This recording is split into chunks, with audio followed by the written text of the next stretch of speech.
کدام دانشگاه را و با کدام اختصاص ختم نمودید؟ دانشگاه استانبول مهندسی زمین رو ختم کردم. حالا باشد با حیث دیجیتال маркетолог شده кор میکنم. Таджикский национальный университет закончила по специальности международных отношений. Сейчас работаю HR-менеджер IT. دانشگاه ملی جمهوری تاجیکستان فاکولته حقوقشناسی به حیث حقوقشناس. عین حال در الف همچون تحلیلگر مالیوی فعالیت میکنم.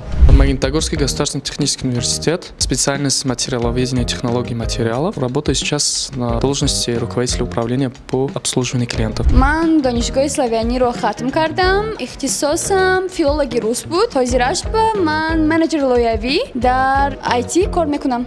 در عین حال من در دانشگاه славяни در کورس چهارم با اختصاص حقوقشناس خوانده ایستادم. در الف باشد به حیث UX تحقیقاتی کار کرده ایستادم. بهترین رحمت.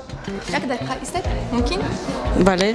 شما چی؟ من دانشگاه انرژتیکی مسکو رو اختصاصی مهندس ختم نمودم. این زمان در مارکتینگ به حیث پرودوسر کار کرده ایستادم.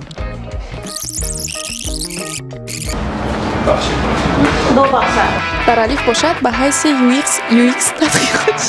روخی بروخی سدیا گفتی بروخی دانشگاه مسکو رو انرژتیکی دراری چی بود؟ کدام اختصاص رو و با کدام اختصاص؟ یک دو سه بس